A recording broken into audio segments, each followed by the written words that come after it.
All right, good evening, everyone. I'm calling this meeting to order of the WES Advisory Committee at 6:01 p.m. And I will hand it off to Chris to do a roll call. All right, thanks, Greg. Let's see. I don't see Rita yet. Okay, I'm gonna Christopher Bowker, good to see you. Can you hear us? He's muted.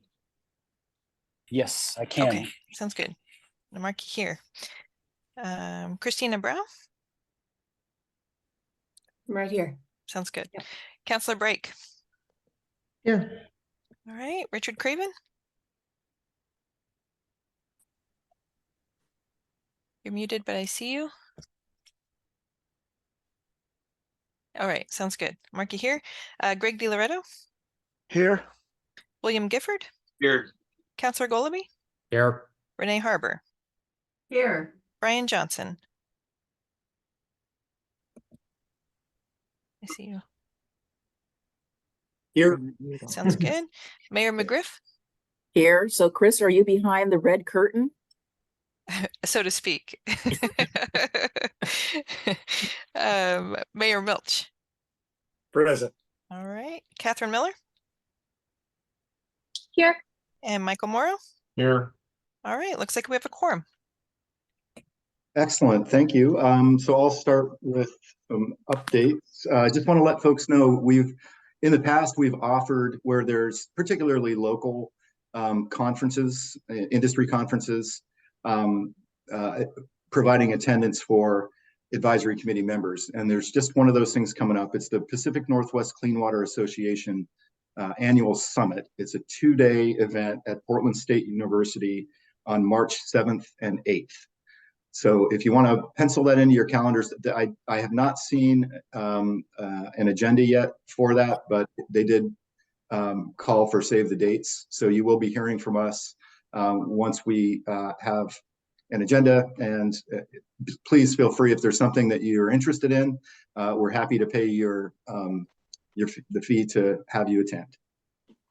The other thing that we're doing is the Board of County Commissioners is going to hear our capital improvement plan, our 5-year capital improvement plan that was recommended for by this group on January 24th at 11 o'clock a.m. That was a slight change. The materials that went out to you folks said it's at 11:30, but that changed today to 11. Doesn't really matter because, well, unless you just want to watch it. That meeting is open to the public, but they don't take public comment on the items on that agenda. However, on January 25th, the following day at the business meeting, there is opportunity for public comment. That's at 10 o'clock a.m., January 25th. And so if somebody wanted to come and speak to in support of, hopefully, our 5-year capital improvement plan, that would be the opportunity to do that. Any questions about either of those? You're going to send us credentials for getting into that one on January 27th? It's January 25th. 25th, yeah. Yeah, and Chris, yes, we can send a link to that Zoom. There will be a Zoom link, and you can register there. What time does it start? 10 o'clock a.m. Thank you. Any other questions, comments? Okay, the other thing, it's kind of with a heavy heart. Diana Helm is here tonight, but she is no longer chair. She is taking a quite well-deserved retirement. And Diana, thank you. Diana has been with us literally from the beginning of this advisory committee. We're going to be appointing a new chair and vice chair a little bit later, and she's done that for me every year. And so I'm going to fumble my way through that. Oh, stop. But anyway, I just want to thank Diana. Again, she's been with us from the beginning. She's thoughtful, she's calm. There was, when we originally formed this advisory committee, it wasn't always smooth sailing. And she really navigated us through some kind of troubled waters and was just, again, so thoughtful, so calm, and just a real advocate for the work that we're trying to get done. And I can't thank you enough, Diana, for all that you've done for WES as the chair of this committee and in so many other forums and meetings. And you came to our holiday party on a regular basis, and that meant a lot to me and to the folks at WES. So thank you very, very, very much. Recording in progress. Thank you, Greg. It's been a pleasure. It's been an honor. And I am not going away by any means, but I hope to be involved in the future in some form or another. And you're in great hands. You've got such a great team here. And I'm looking forward to less on my calendar, though. This will be good for me, too. Yeah. So I'm going to reveal something real quick here. So as a parting gift, I know Diana's going to go off on many adventures, travel adventures. And so we got her a customized, here, let me take, sorry. A customized walking stick, collapsible. So it's good for traveling. And well, I'll read what it's supposed to say. We wish you many adventures from your appreciative friends at WES. What it actually says is we wish you many adventures, your appreciative friends AD WES. So I hope it's a heartfelt thing, and I hope that you get a chuckle out of it every time you see it. That means even more. I will. That's awesome. I'll be needing that. I'm going to Sicily in March, so I think I'm going to need it. There's a lot of hills, I hear. Great. And also we have a gift certificate for Canard Restaurant in Oh my City. gosh. So thank you very, very much.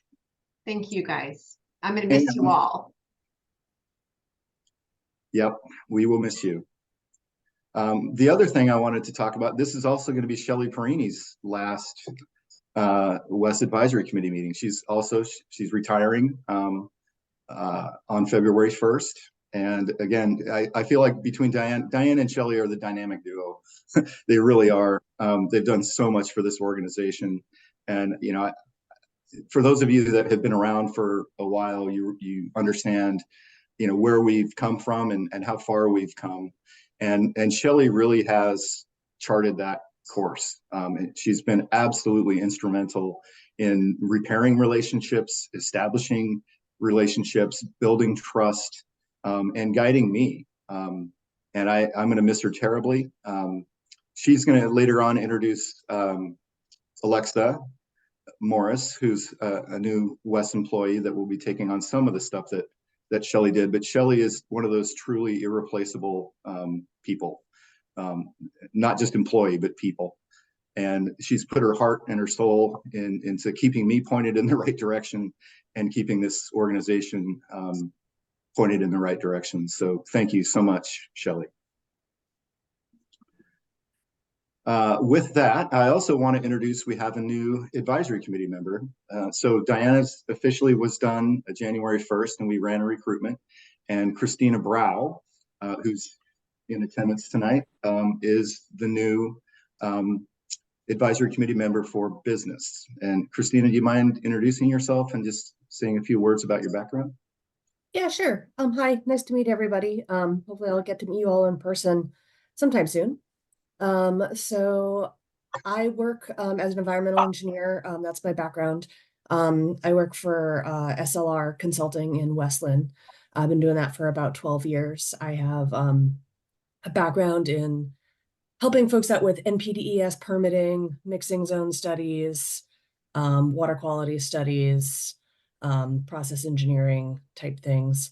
So I'm very excited to be part of this committee and look forward to working with everybody. Welcome. Thanks. Yeah, and Chris is being also modest. She also has a PhD in environmental engineering. So she really understands the clean water business, the regulatory environment, and the challenges that we face. So thank you, Chris, for joining us. Yeah, well, my father would say PhD stands for piled higher and deeper. So yeah. And then last, I want to make sure to thank Christopher and William and Rita for continuing. Their terms expired and they agreed to stick around and keep supporting us as advisory committee members. So thank you all.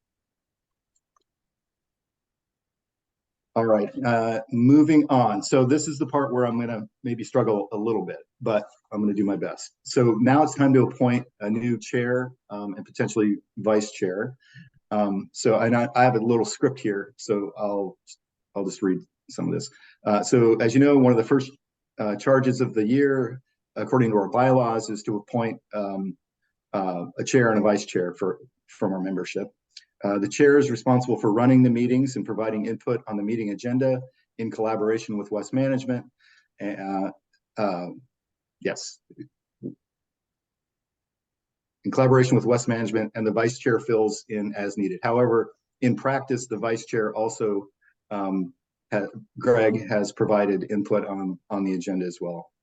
So thank you for doing that and so much more. So currently the chair position is vacant and the vice chair is held by Greg DiLoretto. And at this time, I would like to open the floor for nominations of chair. And for the record, you can nominate any member of the committee or yourself. And before we do that, Greg, I just wanted to check in with Michael Morrow. Did you have a question before we jump in? No, I just wanted to nominate Greg DiLoretto Oh, for chair. perfect. I'll second First that. nomination. I was going to second it as well. Okay, Greg, do you accept your nomination? I do. Thank you. Okay, so I ask for a motion to appoint Greg DiLoretto to the Does chair. anybody else want to run again? So moved. Any other? No other Second. nominations. Okay. Okay. Motion's Are you going. sure it's a point and not, since we're voting, aren't we electing? Yes. Yes, we are. All right. Well, the motion is to, or Greg, do you want to say the Yeah, motion? I mean, so we've got a motion, it's been seconded, so I'm gonna ask Chris to call for a yay or nay vote or abstain. All righty. Christina Brow, Yay. Counselor Brake, Yay. Richard Craven, Yay. Greg DiLoretto. Yay. Good vote. But I was, that would be suspicious. William Gifford, Yay. Counselor Golaby, Yay. Renee Harbor, Yay. Brian Johnson, Yay. Preston Korst, Yay. Mayor McGriff, Aye. Mayor Milch, Yes. Catherine Miller, Yes. Michael Morrow, Yay. and Neil Schulman. Yay. All right, motion passes. Excellent, thank you all, and thank you, Greg, for stepping up to do this. So now, next, I will open the floor for nominations for vice chair.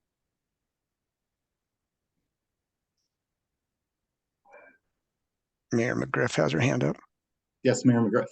Yes, well, I'm going to be very bold in the fact that I've been told by the other jurisdictions that the cities need to take an active role. So I'm going to nominate myself for vice chair, since you guys will have me for a while. I want to set a new direction for the city of Oregon City's participation in WES, which is why I'm willing to step up and do it. And because Greg's never going to be absent, which is the other thing. So so I feel comfortable, and some of the other jurisdictions, like I said, had chatted with me, and I said, yes, I could do that. As another city representative, I second the nomination. Oh, actually, so I think according to the rules, I need to, it's a little awkward, but I need to ask Mayor McGriff, do you accept your nomination? I will reply in the same way that Greg did, that yes. Okay, so do I have a motion to appoint Mayor Denise McGriff as vice chair of the WES Advisory Committee? So moved. And do I have a second? Second. Excellent. So the motion's been made and seconded. Chris, can you call for the vote? Yes, we'll do. Christopher Bowker, Yay. Christina Brown, Yay. Counselor Brake, Yes. Richard Craven, Yes. Greg DiLoretto, Yes. William Gifford, Yes. Counselor Golaby, Aye. Renee Harbor, Yes. Brian Johnson, Yes. Yes. Preston Korst, Yes. Mayor McGriff. I will go ahead and say yes, although I probably should abstain, but yes. All right, Mayor Milch, Yes. Catherine Miller, Yes. Michael Morrow, Yes. Neil Schulman. Yes. All right, motion passes. Excellent. Well, congratulations and thank you to the new chair, Greg DiLoretto, and the vice chair, Denise McGriff. And with that, I am going to hand it off to the chair for the next agenda item. Thank you all so much. Okay, thanks, Greg, and thanks everyone for your support. You know, they say you should never follow somebody that was really successful. And yet here I am following Diana. So hopefully we'll see how it goes. She did a great job and I enjoyed working with her and Shelley over the last, gosh, I've been on doing this since we started our committee several years ago. With that, we got to move to the approving our November minutes. Were there any corrections to the minutes? Okay, hearing none, I'll entertain a motion to approve. This is just consensus approval, so if everyone Yeah. thumbs up. Okay, we're done. All right. Next item is public comment. Chris, do we have any public comment? Please raise your hand if you would like to comment. I don't see any hands raised. Okay, wow, we're moving right through this. I'm gonna try to beat. Chair, I Yes. just have a quick question for you. So are we talking about public comment from the committee or are we talking about public comment from the public? We're talking about public comment from the public. You'll notice at the end, we do have time for us to report as committee members. Okay. So yes, that's correct. Okay, so I didn't see anybody who logged on, but you never know. Next item is just take a minute on the committee roles, bylaws reminders. Diana used to do this and it was put on the agenda for me to do a little bit. And I think it's important because we're starting the new year. So just to remember, the purpose of it is to advise and provide input and recommendations on surface water and wastewater. And we're really unique. I serve on other citizen committees. This is a committee that really was put together by the director of the department, which is different than most committees. And so one of our major roles is to advise Greg and the staff at WES. And that's a little bit unique in compared to how other organizations have worked, and really pretty bold leadership to actually put your own citizen advisory committee together to advise you. But he wanted to hear from stakeholders. And when he put it together 4.5 years ago, he reached out to a number of people to suggest they apply to be on the committee. And so that's, it's one of our primary purposes. We're advising Greg, who then in turn we advise the board through that. There's 23 of us total, 2 are non-voting members. Greg, we used to have somebody from the county commissioners. Has somebody been assigned to be our liaison? Yes, our liaison is Commissioner Martha Schrader. Unfortunately, tonight they're having their evening commission meeting that started also at 6 o'clock, so she's unable to attend tonight. Okay, well, that's great. Our terms start on January 1st. They expire on December 31st. We have regular meetings. We're held once a quarter. And as Greg noted earlier, we have some training opportunities. So, this is great that so many of us who this really maybe isn't your field, are so interested in wastewater and surface water. And so the opportunity to learn more about it is there for us. Any questions on the roles and bylaws reminder? Okay, hearing none, I'm going to turn it over to Shelley, her last official act on our committee. Yes, so I'm so delighted this evening to introduce Alexa Morris and welcome her to the WES family. She's our new utility relations coordinator, and she will be carrying forward and growing many of the good deeds that Greg and I started together almost 7 years ago. So I'm really excited to see where Alexa is going to take us next. But if I may, I'd like to just share a few words about her. So Alexa grew up in Woodburn. She earned her bachelor's degree in rhetoric and media studies from Lewis and Clark. She also has a master's degree in strategic communication from the University of Oregon. Serving others has always been at the center of her career goals. She started her career in the nonprofit sector before arriving in the water industry in 2020, and she is also a Clackamas County resident. Alexa was the first person in a communications role at Oak Lodge Water Services and built the outreach and communication program they have today. She currently serves as the co-chair of the Oregon Aqua Education Committee and is currently the president of the Rotary Club in Milwaukee. Please help me welcome Alexa Morris. Yay. Thank you, Alexa. Welcome. We've known each other for quite some time. We've been working together in the world of water, and I couldn't be more delighted to have you joining the WES family as I transition to retirement. So let's pull up our last act together, shall we, Chris? We're going to do a quick review of the 2024 schedule. Some of you may know from my interviews with you over the past few years, one of the things that you've asked for, and we will continue to offer this, is a look at what you're going to work on in the year ahead. Now, some of these items may shift or change, or a few things may be added, but you have a good idea of where your time and energy is going to be spent this year. Two major shifts from last year, for those who are returning, our 2 in-person meetings will still be offered hybrid, but they will be shifting to our regular standing meeting time at 6 p.m. While it was fun to meet during the lunch hour, we found that that was too much of a struggle for too many people. So all of your times will remain consistent, but you'll be meeting in person if you can, both in March and September at 2 different locations. And both Alexa and Chris will keep you well informed on where they will be and what you will be working on.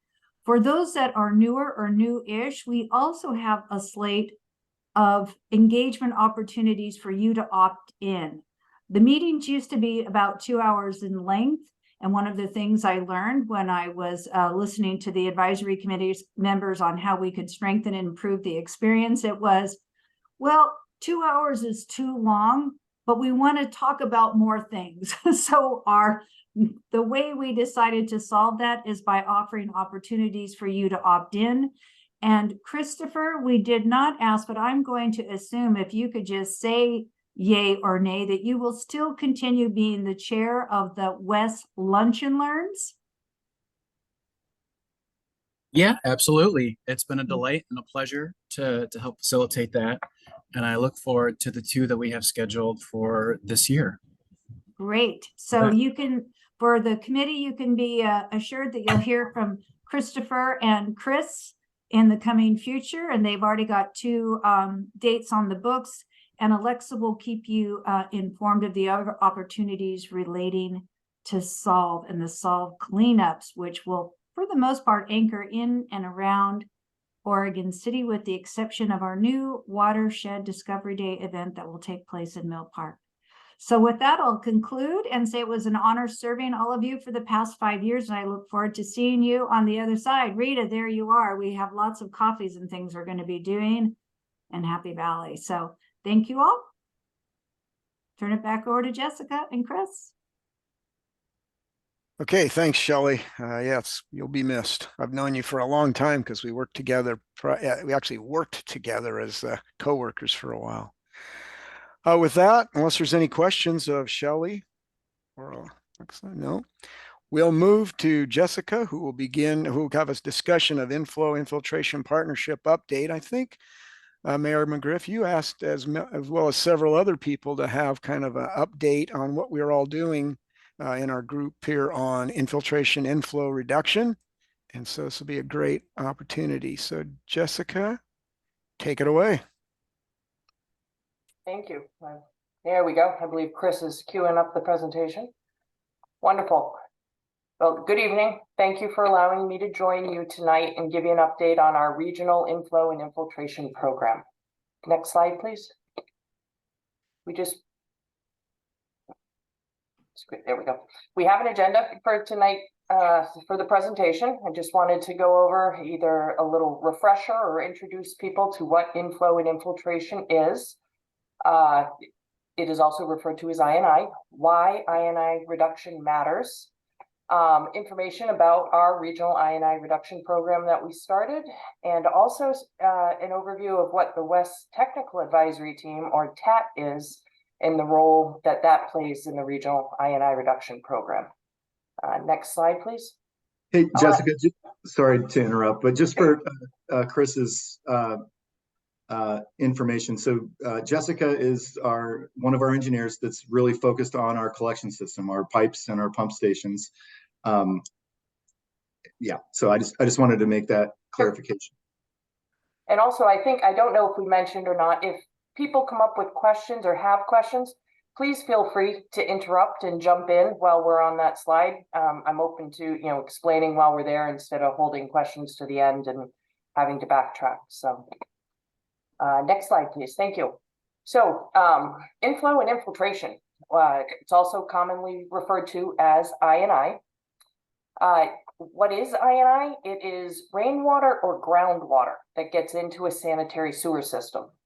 All of the collection system connected to WES's water resource recovery facilities are what we call separated systems. This is where there is a separate sanitary sewer collection system and a separate storm water collection system. Sanitary sewer collection systems collect wastewater from homes and businesses and transport it to the water resource recovery facilities. Stormwater collection facilities collect rainwater from roadways and surfaces and discharge it to a receiving water body. On the figure that shows the home, inflow is the text that's shown in black text there. Those are direct connections to a sanitary sewer system that allow rainwater into the sanitary sewer system. These are usually the low-hanging fruit and easier to fix. And inflow is also the immediate response. As soon as it starts raining, this water starts getting into a sanitary sewer system. Also shown on this figure in the white text is how the infiltration gets into a sewer system. This is the groundwater or the rainwater that percolates down through the soil and then gets in through leaky joints, cracks in the pipe. And this is usually much harder to fix and also a slower response and can last up to days after the rain has stopped, as the soils are still saturated. Jessica? Yes, William. Excuse me, William Gifford here. Thank you very much for the diagram. I'm not quite sure what an uncapped cleanout is, but more significantly, I don't know of any reference to lawn sprinkler systems and how they impact this. An uncapped cleanout is outside of every home. Well, it should be outside of every home within 5 feet of your foundation. Is a about 4-inch diameter opening that's due to plumbing code. It's the access to get into your private sewer lateral. And there's a lot of times that these are in flower beds or close to a foundation and the cap isn't on it. So it's just an open 4-inch pipe that leads right into your sewer lateral. Irrigation systems, typically you're not fully saturating the soil, you're just watering the grass. So unless it's a broken irrigation system that's flooding the soil and then leaking in through your lateral, isn't as big of a issue. Does that answer? Yeah, I remember that there were some, one place I lived before, there was a big deal about having devices attached to your sprinkler systems that would prevent backflow. Yes, that is so that your sprinkler system, dirty water can't go back into the drinking water system. So there's backflow preventers to protect the quality of potable water. Are those code required? Do you know? Yes. Okay. Yep.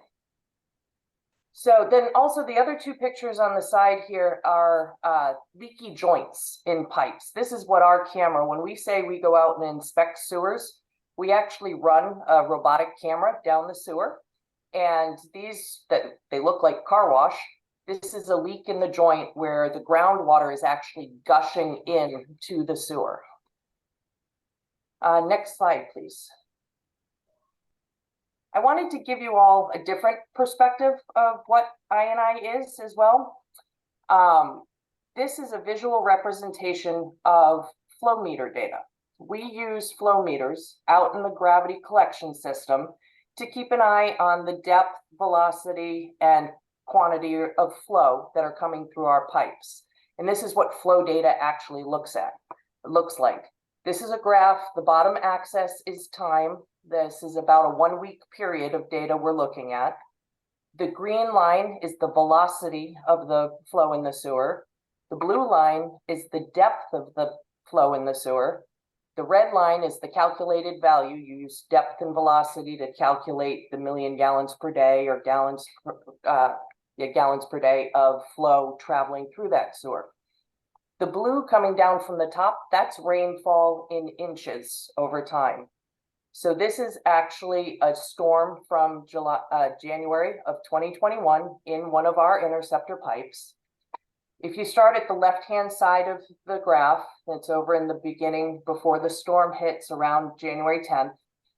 The red line, the flow, you see how there's kind of a consistent pattern. That is, everybody wakes up, starts using the sewer. There's a little lull at night. Everybody goes to bed, drops off in the middle of the night. Then the process starts all over again. Typical wastewater flow in gravity sewers is very reliable. And the population doesn't change that much. People stick to their schedules. You can get an average daily flow of just the solid wastewater that's generated. Then, as you see, the rainfall starts, and at the peak of the storm there on the 12th, there is a little increase in velocity in the pipe, but the main difference is the depth of flow in that pipe. The depth of flow on the average dry days at the beginning, the depth is up around 20 inches of flow. This dashed blue line at the top, that's actually a visual representation of the crown of that pipe. There is 45 inches of diameter in that pipe, so that pipe typically flows a little less than half full. As the storm hits, and at the peak of the storm, we have over 40 inches of flow in that pipe, and we have about 35 million gallons per day during the peak of that storm. Back on the dry days, we had about 7 million gallons a day. So in that short window of time when that rainfall happened, we got 25 extra inches of flow and about 5 times more flow rate, million gallons per day of flow. And then as the rainfall stops, it takes 3 to 4 days for that pipe to come back down to the typical dry weather flow. The long time that it takes to recover, that's the infiltration. So the inflow is the big peak at the height of the storm. Infiltration is the long tail of dragging that out. And the peak of that flow, that's all the rainfall that is now added into the sewer. So that's the additional flow that we've now transported and have to treat at our treatment facility. Jessica? Yep. Thanks very much for this and for the explanation, because although I study charts and graphs all day long, this was difficult for me to comprehend. Didn't help with the type font across the bottom being very difficult to read. But the and the blue up at the top looks like it's a negative amount, but it's not, is it?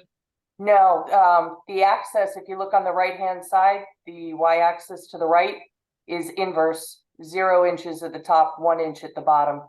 So that is in inches per 15-minute increment of time. I get the general concept, but I still find it confusing. Okay. And then, all right. So if we move on from that one, sorry, lost my place in my notes. So why do we reduce I&I? Why does it matter? I'm sorry, I also see a hand up. Renee, do you have a question? Yes, I'm sorry. It actually relates more to the previous slide.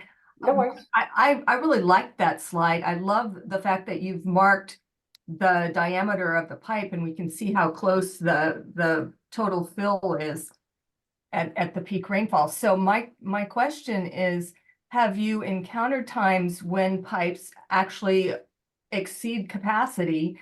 And when that happens, what happens? I mean, it's got to go somewhere. So where does it go? Yes, great question. And I also, I put this on all, when I'm looking at storm events, I put the pipe diameter on there so I can visualize where we are.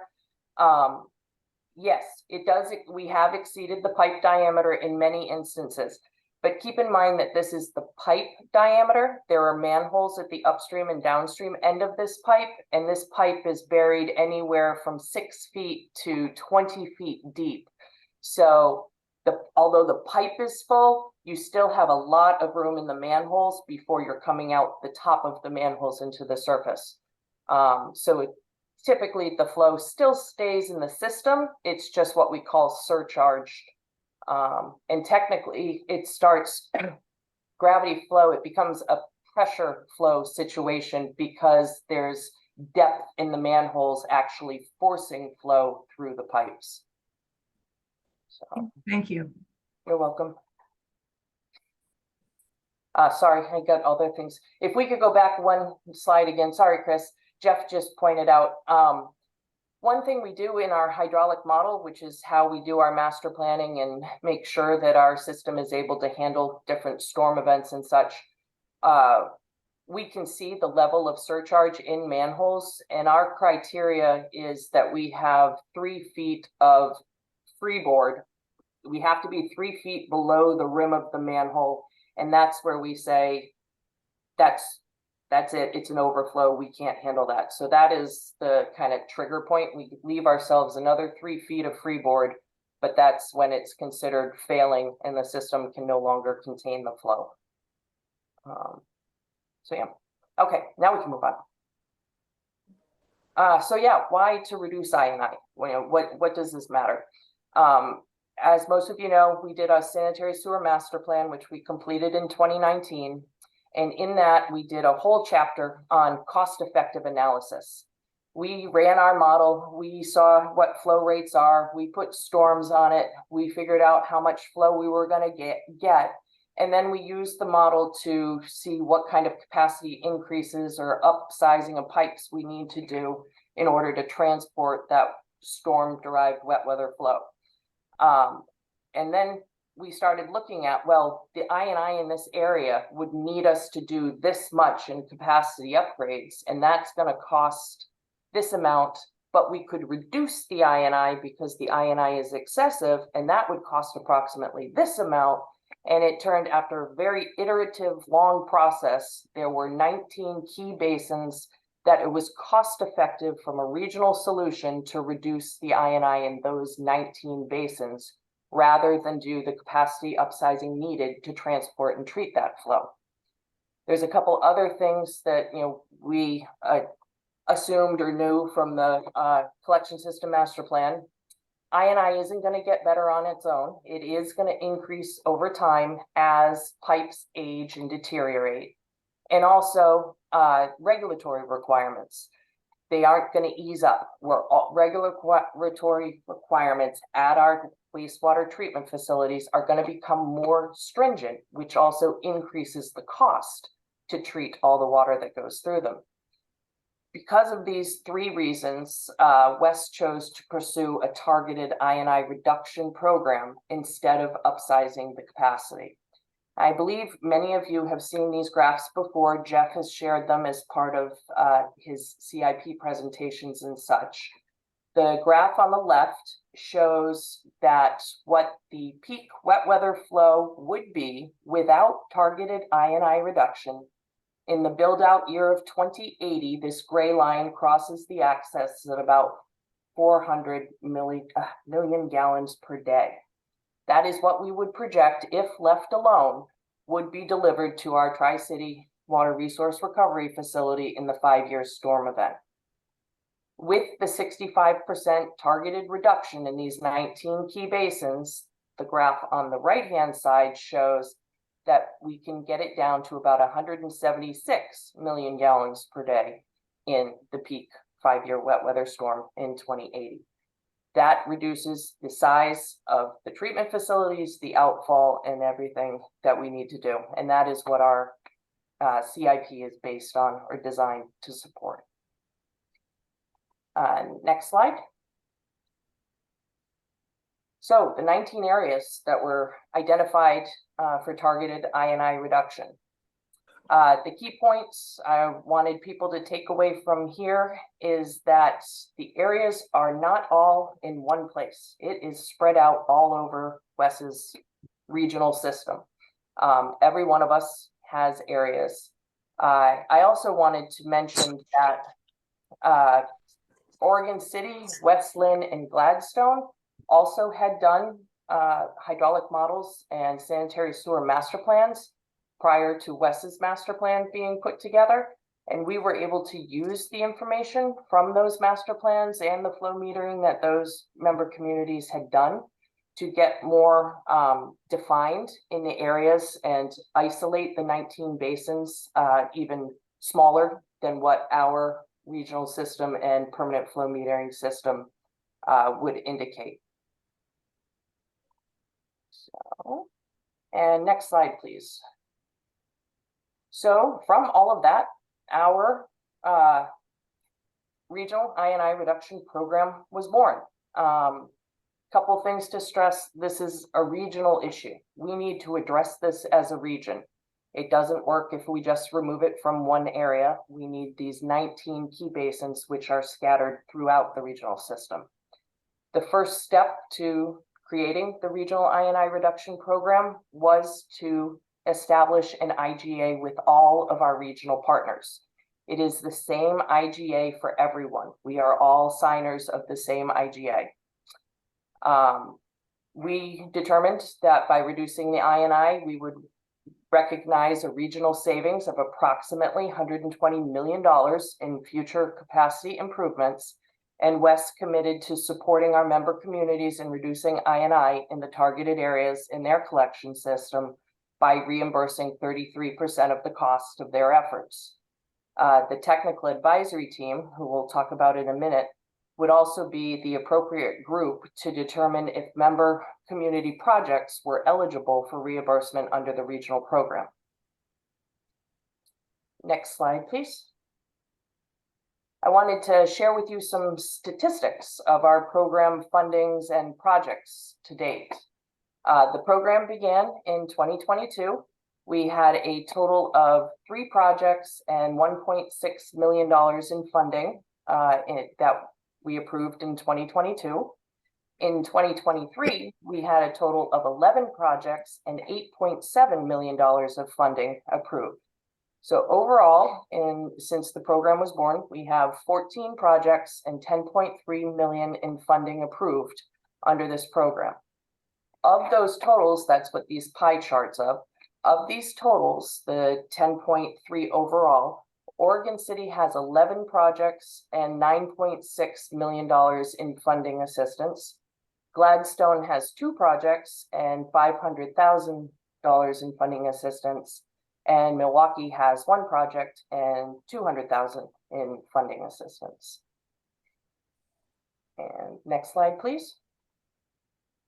So I also just wanted to touch on what type of projects are being funded. What is this funding going to?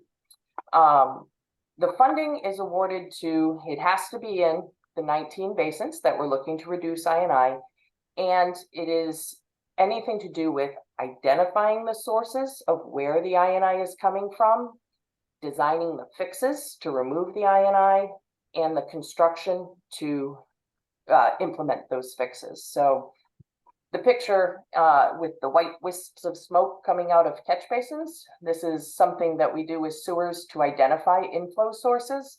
We actually use a big blower and blow, they call it smoke, it's actually a mist or it's a vapor. It's not actual like fire smoke into the system, and it comes out through improperly connected things, such as these catch basins all in this cul-de-sac. The city of Gladstone has investigated their sanitary sewer system. They have smoke tested, they have dye tested, they have CCTV'd. They have identified the defects in their system, and they have done design to rehab those fixes. City of Oregon City, likewise, has done a lot of investigation in their system, and they have designed projects to remove inflow sources and to rehabilitate sewers. Gladstone has a project out for bid right now to do construction, and City of Oregon City has started construction and has many more projects that in the upcoming year that they will be undertaking. City of Milwaukee has one project, and they are in the beginning stages of identifying the defects in that area, and will be working on design, and then in the next couple of years, construction of that rehab. Next question, next slide, please. So I also wanted to touch on the WES I'm sorry, you are the WES Advisory Committee, the Technical Advisory Team, or the TAT. The TAT is comprised of professional and technical staff from both WES and all member community, public works, and engineering departments. The TAT actually existed prior to the regional I&I program being established. We meet quarterly, usually at lunchtime, and we share knowledge and collaborate on technical issues such as wet weather flows, inflow and infiltration, growth, design standards, what contractor we like, what contractor we don't, billing practices, IGAs, all kinds of topics. And, we try to use that hive mentality to help each other out. If I have a specification for a project and it's something that City of Milwaukee is curious how to get something done, we can share those public documents and not recreate the wheel. As far as how it ties into our role with the regional I&I program, WES and each member community have one voting member. So there are, I believe, 7 of us. I'm so happy. And anybody or any member community who has a project that they feel would fit for funding under the regional I&I program, they submit a proposal to the technical advisory team to review. It needs to be in one of the 19 key basins, and it needs to be targeted at either identifying, designing a fix for, or constructing a fix to remove that I&I. The TAT then votes, those 7 votes, on whether to recommend or not for funding under the regional I&I program. To date, all of the projects have been approved, and it's all been unanimous, but we'll see. Hopefully we'll continue that way. So we all understand what's needed to identify and remove the I&I, so it's not subjective. It is pretty data driven. So, next slide, please. So what's next? One thing, the hydraulic models, and I showed you the graph of the flow meter data. Hydraulic models are built with flow meter data. That's what gives you the basis that you can then use to project what's going to happen in the future. It's the characteristics of how the sewer reacts now. So WES is committed to continuing to maintain our flow meters and rain gauge network. We also share that data with our member communities so that they don't, if we have a meter in a location where they need flow data, we can provide that to them. Second, update the hydraulic model to track the I&I progress. Typically, collection system master plans are done on about a 10-year interval. We did ours in 2019, but this is we want to make sure that we're tackling this project or reducing the I&I and doing it effectively. So we have committed to, and we have Jacobs under contract to update our hydraulic model annually, to keep a very close eye on the flows in the system and the effectiveness of this program and how we are reducing the I&I. Thirdly, to evaluate the successfulness of I&I rehabilitation projects. To date, not much has been completed as far as construction, but in the next few years, the flow data will be very telling, especially as Oregon City has tackled a lot of issues in their subbasins. So we will see, hopefully, we will see reductions in the flow data that reflect that. But we also don't want to continue to spend money to do things if it isn't making an impact. So being sure that the rehab is doing what we want it to do.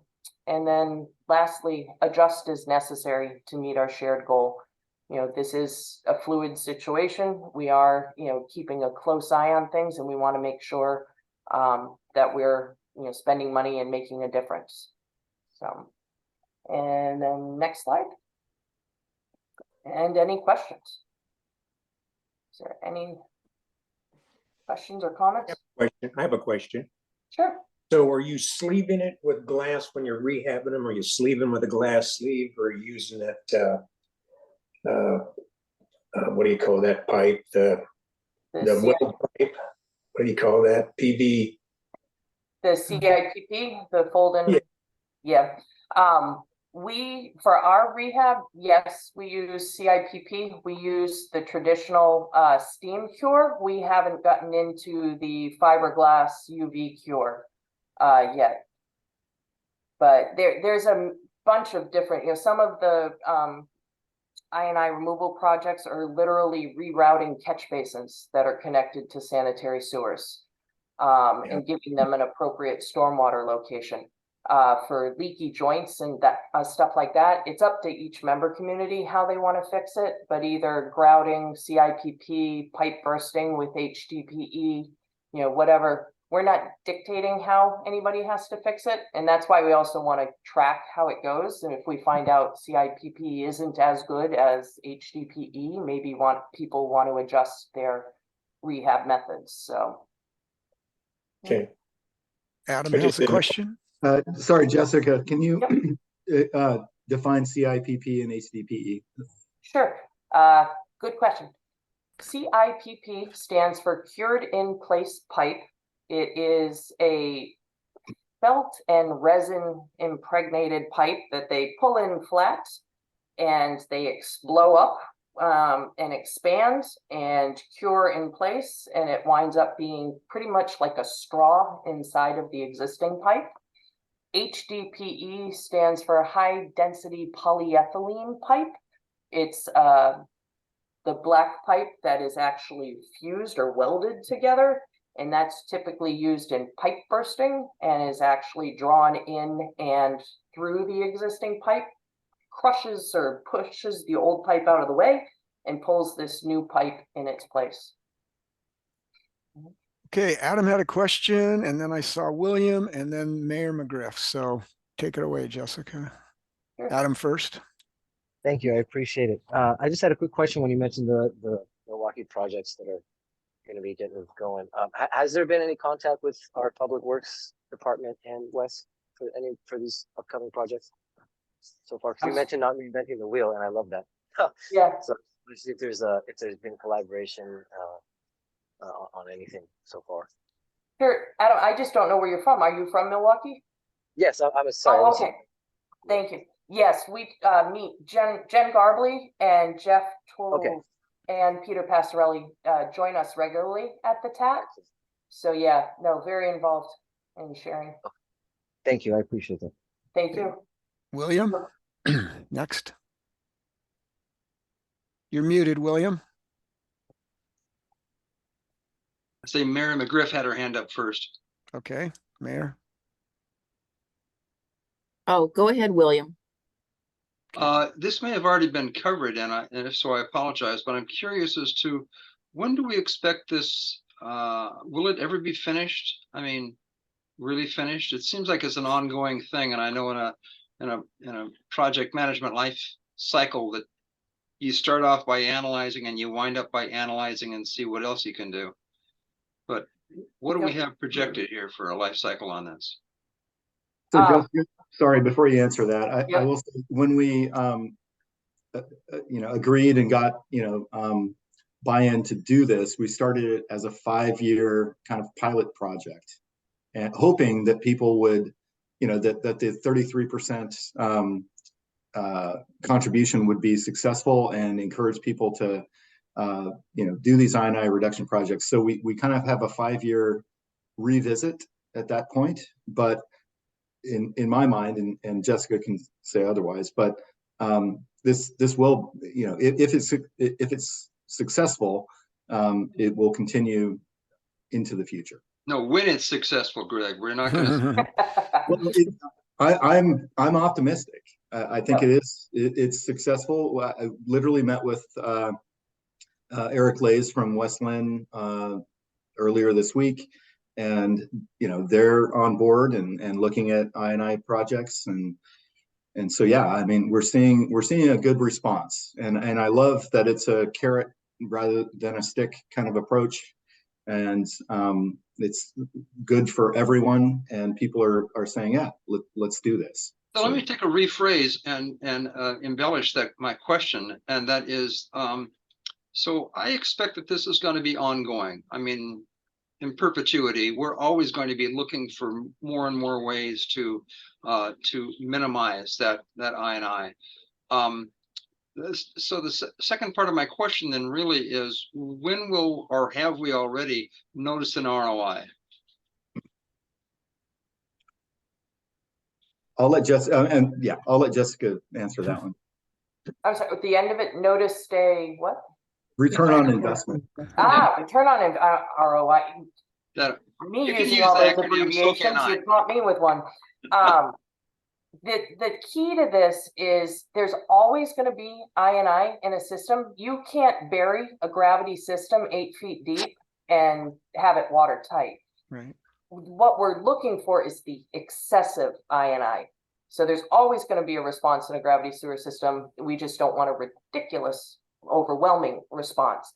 It's never going to get as bad as it is right now.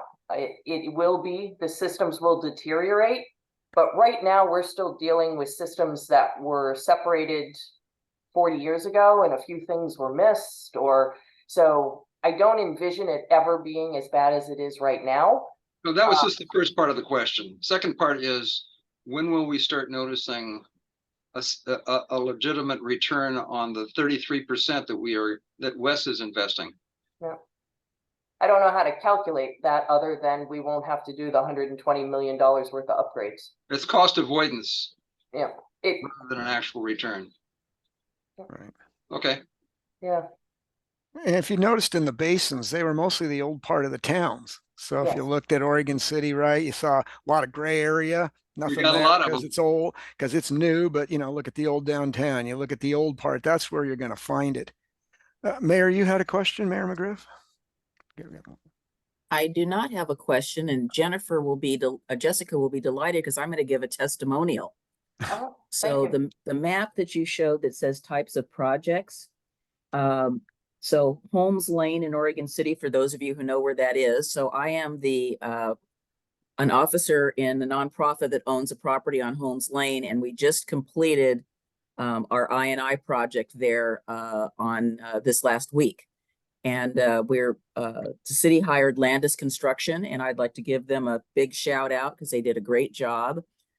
Because we are a National Register property, we had to have some additional work done at the site by having an archaeologist there just in case they dug up something, because the property dates from the 1840s.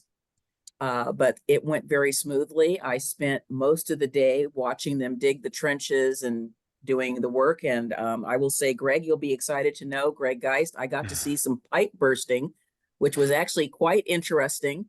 And I took a video of it. It was pretty cool. So I had a great day, and the contractors and the city engineer and the consultants and everybody that was involved in the project was great. And we just have a little bit more work to do. So the pipe to connect the museum has to be cured and before it goes back into the ground. And look at all these great terms I'm using, Jessica. I mean, it's like, ooh, sign me up.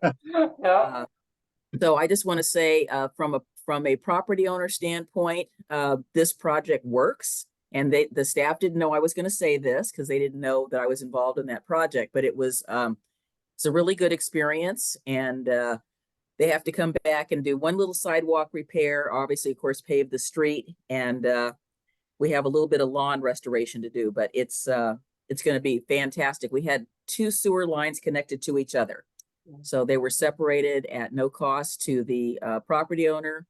And we're a 501c3, so that was great for our budget. And like I said, the city went the extra mile to make sure this project happened well, but it couldn't have happened without the program. So I just want to say thanks. And if you need me for any other testimonials, Jessica, just let me know. I'm happy to talk about the positivity of the program and the project. Thank you, Mary Margaret. Mary, And it didn't Mayor hurt that I Mill, was the mayor too, but that's all right. Yep. So that was irrelevant. So, but thank you. Mayor Milch, you have your hand up. At our meeting that we held at the Clackamas Community College campus, Harmony campus, I think it was September, Mayor McGriff wanted to know where we were in Gladstone on our project. They were a little ahead of us. And at the time, I think I knew that we had completed all the smoke testing and dye testing and video testing, and had actually completed all the engineering work to do the solutions. I don't know if we put out for bids yet, or we were just about to. The bad news at that time, we got 0 bids from contractors to do the repairs, which was very concerning. We put it out again this year. We got an astounding 8 responses. And the low bid, which we are now doing our due diligence investigation of, came in well under the amount that we had budgeted, which means that WES will save some money. We have a very comfortable contingency available in case anything goes wrong, and probably funds available to do further needed infrastructure work in our community. So, 4 or 5 months ago, I was a little nervous about this whole thing and how it's going to turn out, because we invested so much in the preliminary stages. But now I'm feeling really good about it. It may portend good things for engineering projects, of all types right now. We keep it through our capital improvement project and everything else. We're following closely these Seattle construction cost index numbers, and seeing big inflationary issues with all of that, and supply chain problems and all the rest. I'm keeping my fingers crossed, but it looks like we're on the good side of some of that stuff now. Moving to the downhill in a good direction. So I'm very pleased to report that, and we'll keep you posted. Excellent. Good to hear. Thank you. Any other questions or comments? I will say, Jessica, when I saw the smoke coming out of the manholes, it took me back many decades ago. I started my career as a civil engineer, and first thing I did was I&I for some small towns in Columbia County, Oregon. This is almost a half a century ago. So we've been chasing I&I around for a long time. So Blowing smoke up our pipes. yeah, smoke, right, smoke up our, yeah, good place for it. Anything else on that topic? Wow. Okay, then. I'm going to move to the last item on our agenda, which is the advisory committee report outs. Does anybody here have something they attended they want to share with the group, report out? I will comment that I think we all received from Shelley to attend a Zoom meeting, Zoom meeting on the update of the Tri-City Outfall Project on January 23rd at 6:30 p.m. That's like, I think, our biggest project we're doing right now at WES. And so if you have the evening free, they're still not showing the new TV programs yet, so there's nothing really on. This would be a great way to stay up to speed on what we're doing here in the organization on this really large project that we've been working on. And Greg, if I may, I would just add that we are planning on a groundbreaking ceremony in the March-April timeframe. We're trying to figure out when things are going to get mobilized and when equipment is going to arrive, but we will be doing a groundbreaking ceremony in March-April timeframe. And then when the tunnel boring machine, which is going to be it's a pretty impressive 10-foot tunnel boring machine, will arrive on site. We will also do some kind of photo opportunity for folks, and obviously we'll invite the county commissioners and the advisory committee members to both of those events. Great. We'll put those on our calendar. And again, don't forget to sign up for the conference if you want to go and learn some great stuff. WES will pay our registration fees. So, Mr. Chair, is the boring machine, so Greg, is the boring machine as impressive as the one they used for the Max line, or smaller? 10 feet, probably small. I'm guessing it's smaller. Yeah. Okay, But I've seen that one, so that was huge. Yeah, We recently, I see Chris smiling. We are kind of scrambling right now, but we want to do a naming, like a vote to name the boring machine and have some media around it. It's a pretty big deal. So you'll be seeing more on that. And Chris, I don't know if you want to add to that. Nothing so much to add, but just it will be a lot of fun. I think it's going to be just a fun opportunity for folks to get creative and yeah, just be part of kind of the process. And so it'll be great. We just named our street sweeper. It's called Yes. 3C Sweepio. So cute. I love it.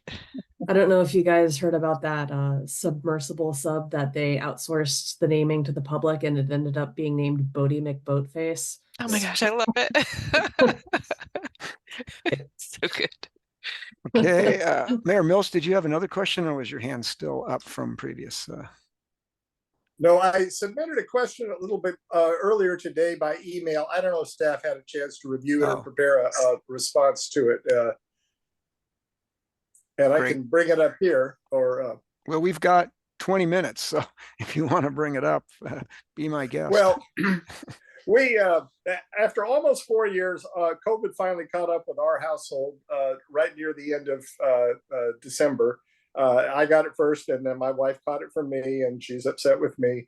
But you read a lot about water treatment facilities testing water samples and detecting COVID in the water. And I read a lot more about it early on in the pandemic, but I never knew whether WES was doing that or whether what the current science is on how effective or important that is to do, and whether it gets reported to public health officials locally or even nationally for statistical purposes. But you know, that's the question I wondered about. We're not seeing a complete end to this thing. Obviously, it goes out, and somehow, if people in the community knew that it was on the rise by testing wastewater, it might make people a little more, you know, be a little more cautious in their behavior. So, does anybody have an answer to that? Ron, do you have an answer, or is your hand up for something else? You're muted, but go ahead. No, I have an answer. Good. This question came to me earlier, Mayor Milch, and have a I can let you know that WES has over the past several years since the pandemic started participated in COVID testing programs and wastewater at both the local level and the national level. I mean, first of all, it is very helpful. Wastewater testing for COVID is very helpful for tracking trends and giving early warning for potential increases in COVID infections. So it is absolutely useful. Our involvement has been somewhat sporadic because we're closely tied to the public health, the county's public health department, as the one who can really interpret the epidemiology data and make sense of it and actually turn it into action for warning levels or anything that they might do in response. For us, we're really the ones with sort of the keys to the castle. We can collect the samples at our wastewater treatment plants, and we can facilitate the data collection. We do that at our own expense. So far, the programs that we've participated in, the testing itself, which can be really expensive, has been paid for, but our involvement has been somewhat sporadic, just depending on what the county public health department wants us to be involved in. The state of Oregon has supported, through Oregon Health Authority and Oregon State University's, sampling in smaller wastewater systems throughout the state. They haven't included any of the cities that we serve, I think, because it's part of a larger system. But an example would be Canby has been actively monitored, and I think is still currently being monitored by the Oregon Health Authority for potential increases in COVID infections. And so it is still going on. It is still very helpful. But it's just that our involvement's been somewhat sporadic depending on need. One of our challenges is our wastewater treatment plants receive wastewater from pretty large populations. And I think the value of sampling COVID infections in wastewater is has been more beneficial on a smaller scale. You know, you can look at a service connection from a hospital or a college dorm or something like that and get real kind of micro geographic information about what might be going on with people. But when you look at a treatment plant that serves, you know, well over 100,000 people, the value of the data is diluted a little bit, both figuratively and literally. So we haven't had anyone, you know, we haven't had any request to go deeper into the collection system. So for Gladstone, for example, you know, Gladstone would have the ability to collect samples within their collection system that would be more tied, the results would be more tied to what's going on in Gladstone, for example. And I think there's still a potential for some advocacy at the state level to serve some of the smaller communities around the state that they really still don't have the resources to do this testing. But summing up, yeah, yes, we've done it. Yes, we've participated in it. Our last round of sampling was in 2022. We haven't done any sampling since then, but there's certainly opportunity for it, and it is very useful on a smaller scale for sure. All right, and that very helpful piece of information. I assumed it could only be done at the treatment plant level, but to say that it can be done within a local system is helpful. So it's something we could look into or ask about. So thank you for that very complete answer. I appreciate it. Yeah, and if there's interest, Mayor Milch, we can certainly help with some of those conversations, connect with the health department and see if we can plug in some resources to look at Gladstone or any other community. Our sampling has been at the treatment plant level, which is a pretty broad geography. So thank you for the question. Richard, I saw your hand go up. Yeah, do you actually get a quantitative value when you test, or is it just kind of like presence or absence? Yeah, Richard, it is a quantitative value, but not a result that we as water people understand. And so that's part of the problem is, you know, we can collect the sample, we can send it to the lab, we can get the results back. We don't know what to do with the data. I can send a link around to folks where Clackamas County did an article on the sampling that we were doing previously. And I was quoted in the article saying something very similar, like, we're water people, you know, pathogens, toxins, you know, nutrients, that's stuff we get. But this is really epidemiology and how you translate the lab results into on the ground, one, conclusions, and two, proposed actions is well beyond our department's scope. So you really need a strong partner in a public health agency, whether it's the state or a local county, to make it work.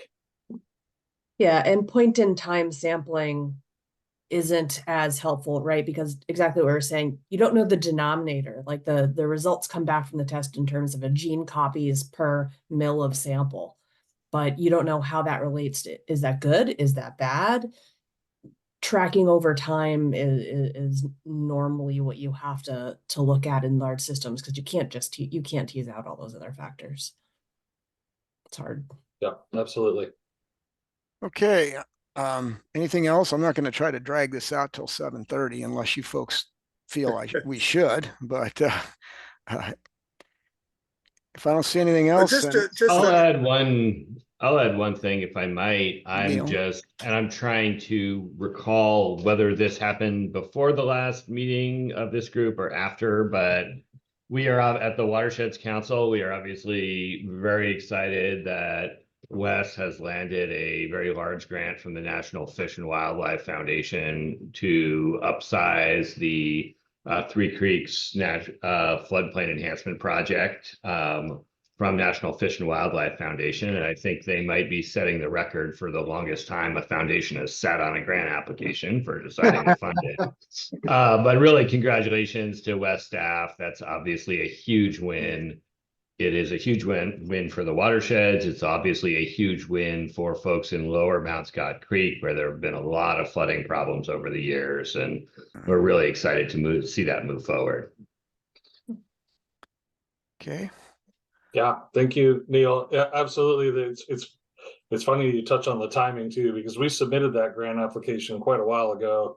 And our project has moved along significantly since then. So the National Fish and Wildlife Foundation is being great in terms of helping us work on some additional elements we can add in the project and some things that we had ruled out just because our budget was limited before. And so we're working on a grant agreement with them right now to figure out how to leverage that money on our project. But it was a, if the group isn't aware, it was a $3.8 million offer to enhance our project at Three Creeks. So we're certainly trying to figure out how to put that money to good work. But thanks, Neil. Fantastic. Okay, well, seeing nobody else's hand, we'll go ahead and adjourn the meeting. Note when the next one is, and thank you everybody for participating this evening. You're doing a good job, Greg. I beat Diana's time. I got us done 14 minutes early. Come on.